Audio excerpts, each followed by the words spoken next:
This weekend in the life of the church, we return for the first time on a Sunday in quite some time to celebrating ordinary time. We had the season of Lent, followed by the season of Easter, then Pentecost and Trinity Sunday and Corpus Christi, and then finally we are back in ordinary time. This is Father Bordelon's favorite time. He loves putting on green vestments. But it's odd that we find ourselves entering back into this ordinary time whenever things are very unordinary. Right? We are still dealing with the pandemic of COVID-19. There are riots and school closings and everything else that we have been going through. And in the life of the church, it's the same. It's a very unordinary time. We went from having no public masses to having outdoor masses to indoor masses with restrictions, drive-through confessions, right? Very unordinary things. And in the midst of this, we have Friday, Saturday, and today celebrating the three hearts of the Holy Family. And so I think that this is a good thing to reflect on, and it's a good thing to follow in our spiritual lives. You can call it the spirituality of the three hearts. And I think that these are three things that we need to focus on in these very unordinary times. So first on Friday, we celebrated the solemnity of the Sacred Heart of Jesus. The Sacred Heart of Jesus. And so we need to imitate Jesus' Sacred Heart. And that word sacred means holy. It means set apart. It means dedicated. And so our lives, our hearts must be sacred. They must be holy. They must be set apart. They must be dedicated to the worship and the love of God. Right? We have to strive for holiness. This is what is going to set us apart. And I think a lot of times we hear this, right? You need to be holy. But we get nervous.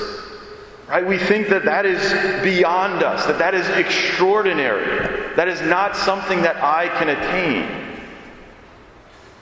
It is something great, but it's something that we're all called to. Right? It's not reserved for Padre Pio. It's not reserved for Saint Therese. It's meant for everyone. Right? We are all called to a life of holiness.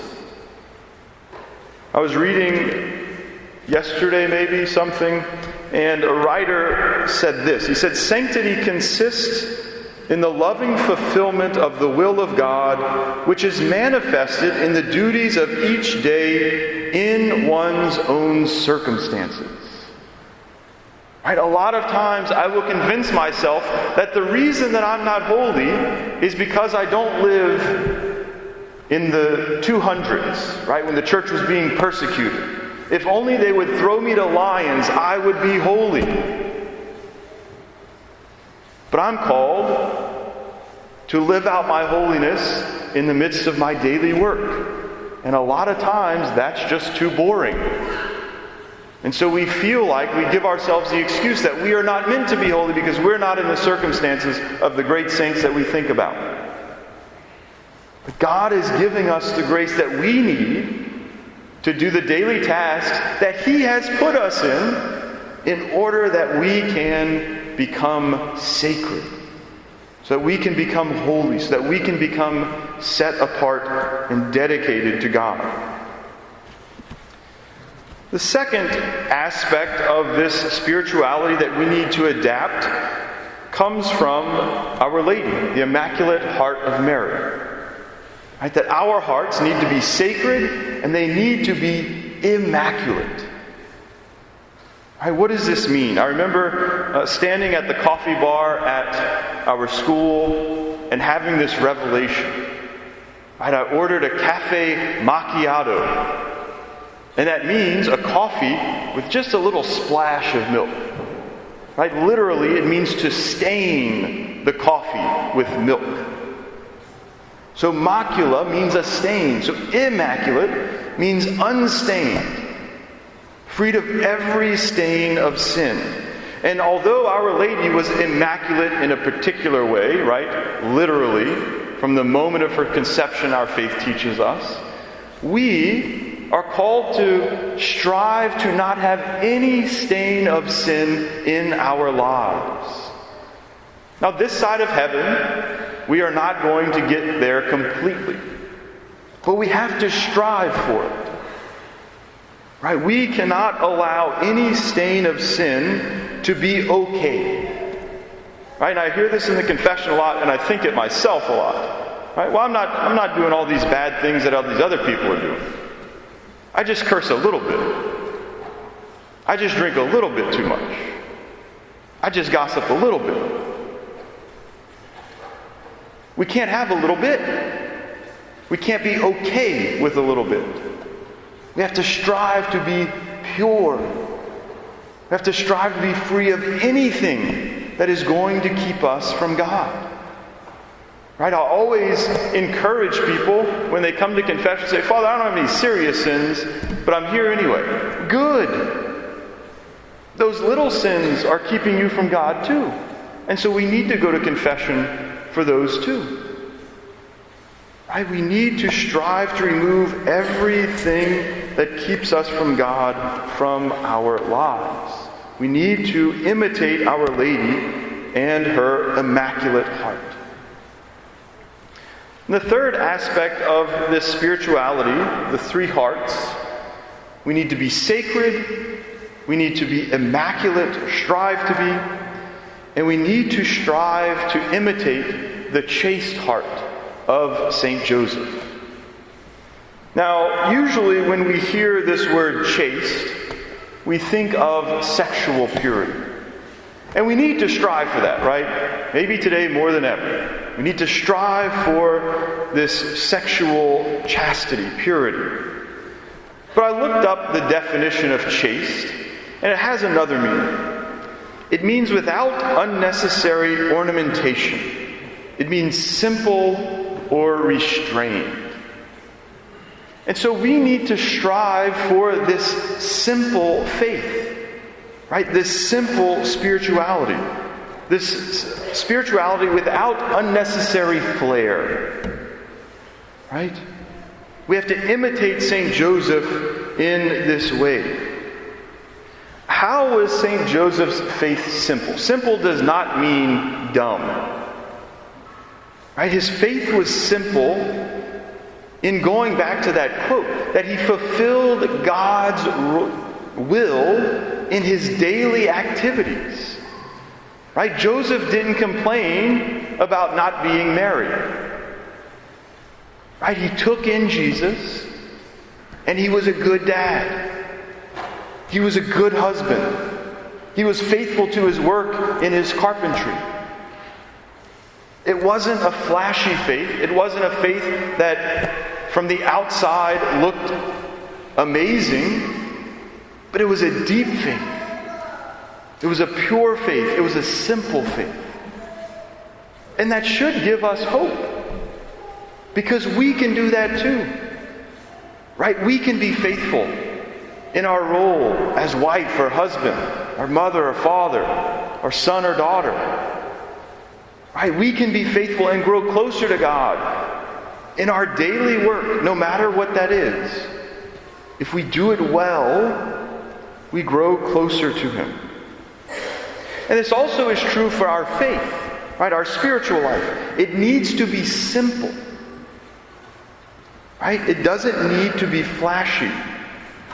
And so we need to be faithful to our daily prayer, even when, and especially when, no one sees it, and when we feel like it's not having an effect.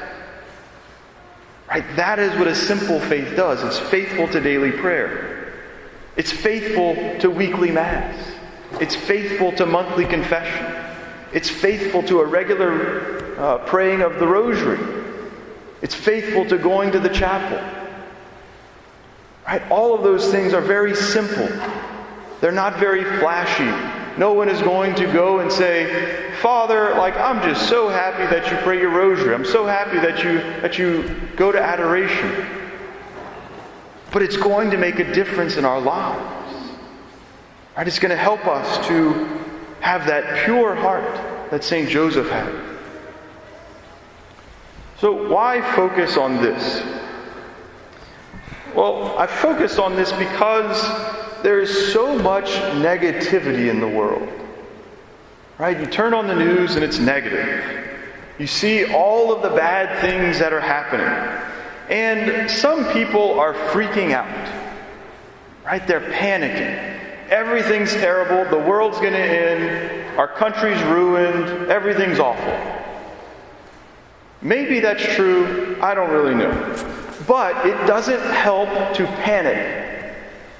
It doesn't help to freak out. Right? What does help?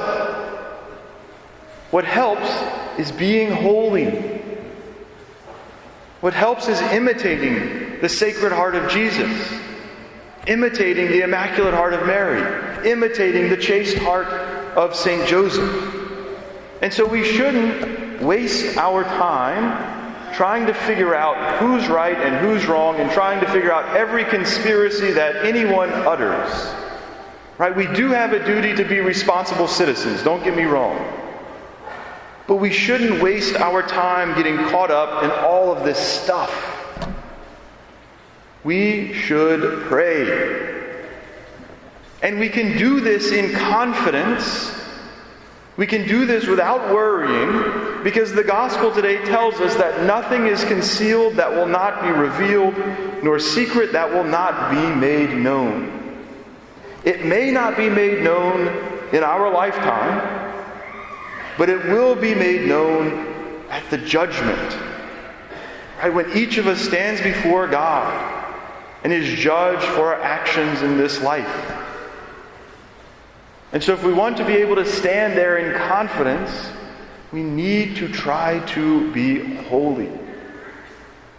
And if we become holy, we'll spread that holiness, and then a lot of this crazy stuff will not happen. And so we need to strive for holiness in those ordinary ways, in our ordinary life, in our ordinary prayer. And if we do this, we'll see that our lives, our holiness, has an extraordinary effect on the lives of those around us.